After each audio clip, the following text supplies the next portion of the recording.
Hey guys, Victor here, and today we're finally doing an update on Darkworld, which is a deck that I featured on this channel before.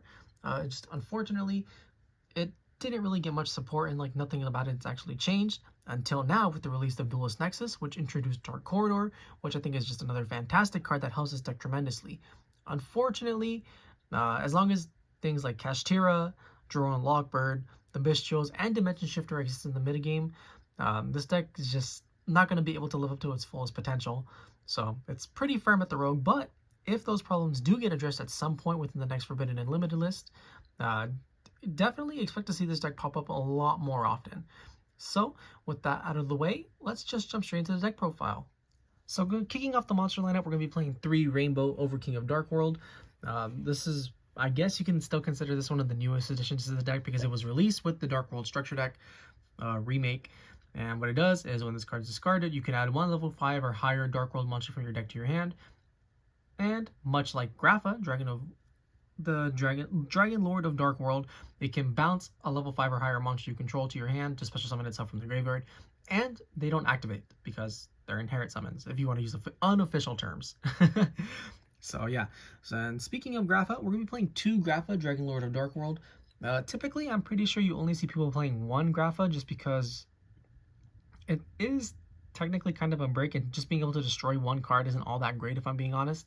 But I feel like you have to play 2 in this format just because there's so many cards, specifically the Bestial monsters, that just completely stomp on this deck.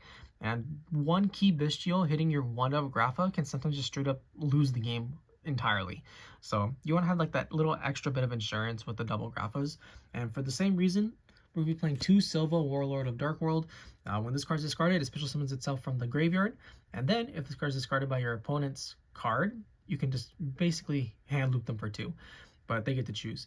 And this is going to be one of the more degenerate aspects of the deck because what you're aiming to do is basically turbo draw through your entire deck and then loop your opponent for everything. And, you know, it's pretty hard for a lot of decks to come back because the boards that this deck makes do become somewhat oppressive in that sense. But yeah, and much like Grapha, we're playing 2, even though you technically only need 1 just because Bestials are still everywhere and just completely stomp on this deck. Then after that, we'll be playing 3 Genta, Gateman of Darkworld. This card's fantastic, probably one of my favorite cards that was ever introduced into this archetype just because it does so much for the deck. It's literally terraform because you discard it to add the Gates of Darkworld, and then when this card is banished, which you're going to be doing off the Gates of Darkworld to, fill its condition of banishing, discard 1, banish 1, draw 1, whatever. This card will then, in turn, special summon itself back once per turn. And yeah, that's pretty insane, honestly, because it gives you so many access to different plays, whether you want to go for rank 4s, if you want to go for link plays, or just having that extra body is very crucial. And then, you can also just, do the whole play of Genta, or you can do this with Sillva also, of bounce back with Grapha, then bounce Grapha back with Reign-beaux, and just continue on with your plays because you have so much more resources to, actually be able to combo. But yeah, definitely 3 of, no ifs, ands, or buts about it. And then another 3 of we're playing is Snoww, Unlight of Darkworld. Not much to say, discard this card, search any Darkworld card. Pretty simple. And it's really effective now thanks to the introduction of Dark Corridor because you can pretty much give instant access to this, and then through Dark Corridor you get access to whatever else you want. And then for the final Darkworld monster, we're playing 1 Ceruli, Guru of Darkworld. So you use this in conjunction with your Sillva to pretty much just hand loop your opponent. And then there's some other really cool cards that we have that, take advantage of this and just it's really insane what this card, just 1 card that everyone considered trash in the past, can do for a deck like this. That's it for the Darkworld monsters, and then after that we're just playing a bunch of danger monsters. So we're going to be starting off with 3 danger Nessie, probably the best danger monster to have just because, it summons itself, it's a big wall with 2800 defense, so it's somewhat difficult for your opponent to out. And just to be clear, it's a level 7, not a level 8. I caught myself this time, don't worry, no brain farts here. But yeah, it's really cool. And then the main power that comes from danger Nessie is this: if it gets discarded, so it can search out any other danger monster from your deck. And that's honestly just really cool because having that kind of versatility to, even if you miss, technically consider, that a miss, it's fine because the monster that you add to your hand off a danger Nessie is typically going to help you extend your combos a lot more effectively than Nessie ever would. And speaking of those, we're playing 2 danger Bigfoot. This one is level 8. So you will be able to use it for your rank 8s, whether you go for like Coach King Giantrainer or Titanic Galaxy or the Zombie Vampire or whatever, like the Numeron guys that you can cheese wins with, whatever you decide to play with. Danger Bigfoot's great. And even then, it's a 3000 attack beat stick, so it's pretty difficult for a lot of decks to just get over this. Uh, we're not going to be playing any Danger Thunderbird just because the only time that you really want to focus on Danger Thunderbird is like in trap heavy formats. But a lot of the trap formats or trap cards that you're going to be playing against are like Labyrinth, right? And wasting a pop on that with Thunderbird is pretty mediocre because everything is pretty much chainable, whether you're hitting their Labyrinths, their big welcomes, their welcome Labyrinths, their viruses, which they will be hitting you with, whatever. So yeah, just two Danger Bigfoot. You don't need the the Thunderbird, but if you want to side it, that's perfectly fine too. And then for the other dangers, just two Danger Mothman. Some people play three. I think two is fine. It's not the most important one because, like I said, I don't really like the dangers.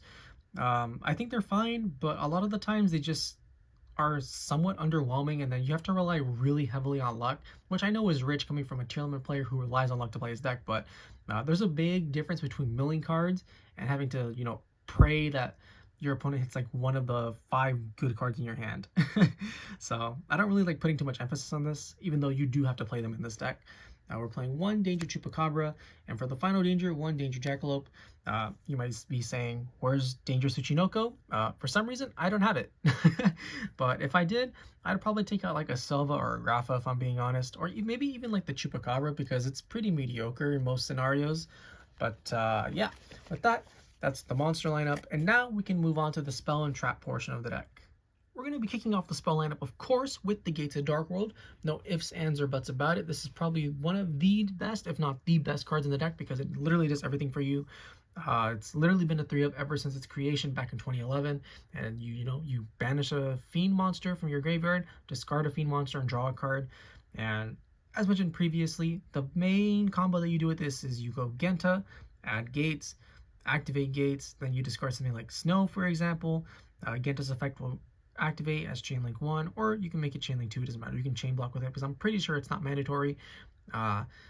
But regardless, usually you go like your Snoww, for example, your Genta, and then you get to draw in addition to that. Yeah, this card is just insane. It does everything for the deck. And unfortunately, you're not always going to have gas to be able to, activate this, but such is life, that's the life of a Darkworld player. Either you're all in, or you're just passing by setting 1. There's literally no in between with this deck. Then we're going to be playing 3 Allure of Darkness as well. All the monsters in this deck are dark, so it's a no-brainer to play something like Allure of Darkness to help us draw and get to key combo pieces as consistently as possible.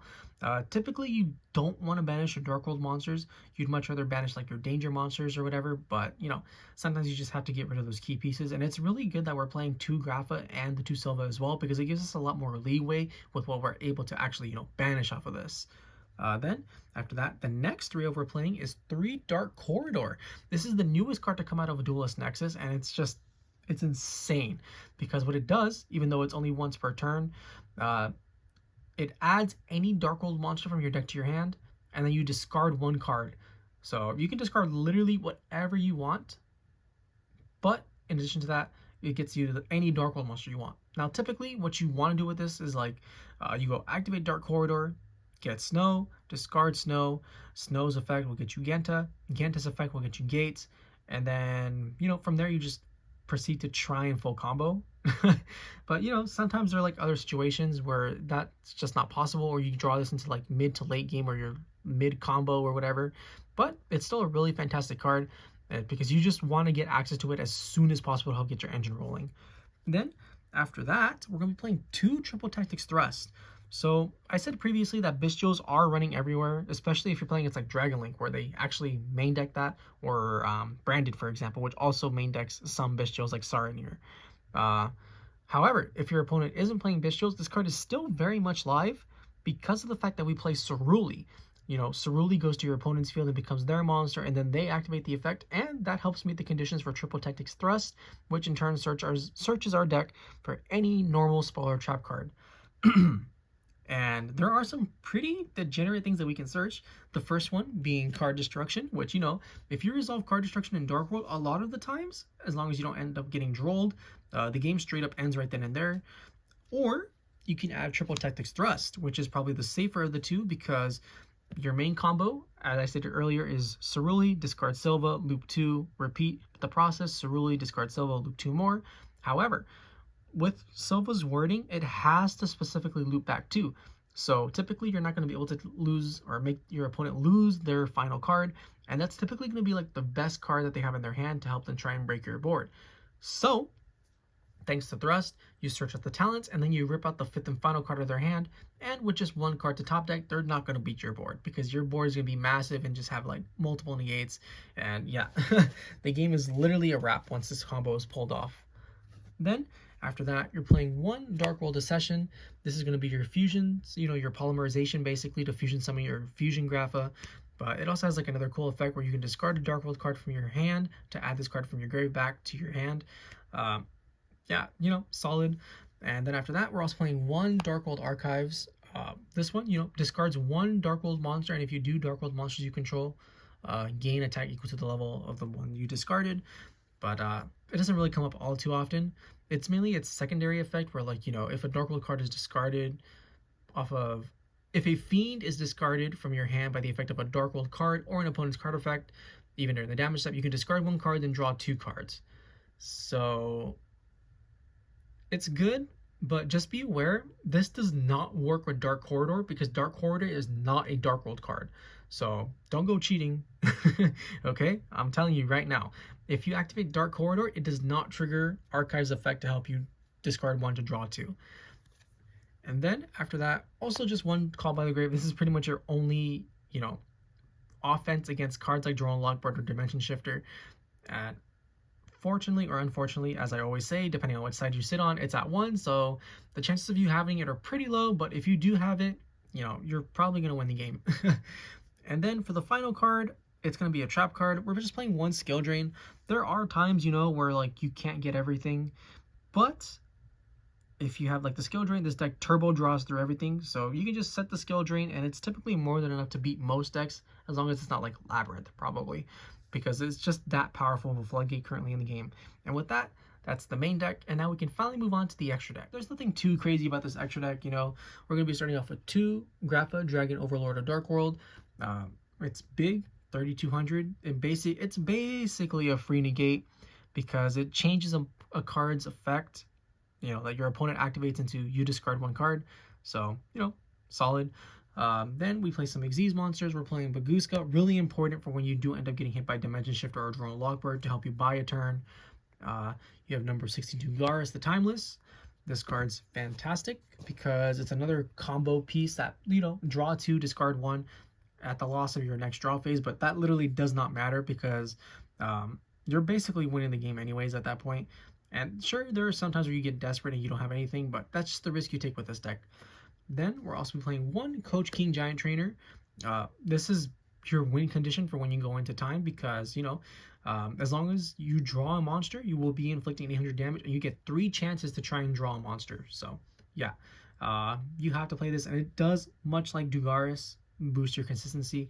And then the only other rank 8 I play is number 38, Hope Harbinger Dragon Titanic Galaxy, because it's a spell and trap. It's a spell negate, and, you know, it's also, I guess, technically a monster attack negate, because you can make this card the target of an opponent's monster by switching this to defense, and then they have to attack this, and yada yada yada.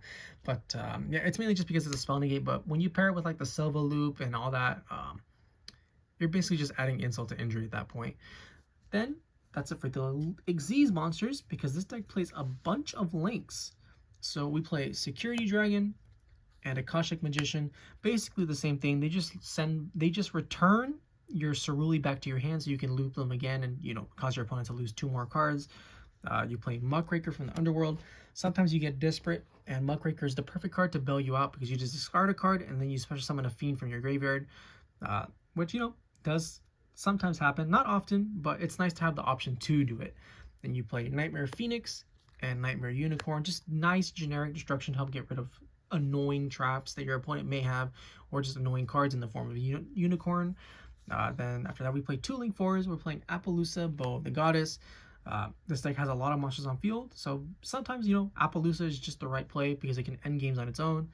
And then we play Saryusha Skoldred. Now, this is a massive consistency boost because you're typically going to be using all 4 materials, so you're going to be drawing 4 cards and then shuffling, or not shuffling, you're going to be placing 3 at the bottom of your deck after that. And then you get a special summon, it boosts your guys' attacks, and yeah, this card's boost to your consistency is just insane. And then we're also going to be playing Underworld Goddess of the Closed World, much with like Towers monsters, such as like Pearly, which is going to be very relevant in the upcoming metagame. They don't want to waste their shuffles very early on your Graphas or whatever, just because it leaves them vulnerable to getting their card popped by Grapha later on in the game. So you're basically just going to use this Underworld Goddess to out those unstoppable monsters with the unaffected Pearly Noir, and then you never know where you're going to be playing against like those rogue decks that just go Towers Turbo like Marincess or Adagnister, you know, things of that nature. And then for the final card, it's pretty much your flex spot. I'm constantly going back and forth on what I want it to be. Like, it can be the Dark Charmer, it can be Axis Code Talker, it can be another rank 8. Like, you can, like I may have said, I don't remember if I did, but there's like the Numeron stuff, so you can cut a couple other cards and just fit them in. There's tons of options that you can choose, but between the two of us, Dark Charmer and Axis Code are probably like the 2 best ones that you can fit into this spot, but it's honestly up to you. And with that, that's the Darkworld deck profile. I hope you guys enjoyed it. If you did, please feel free to like, comment, subscribe, and I'll catch you guys next time. See ya!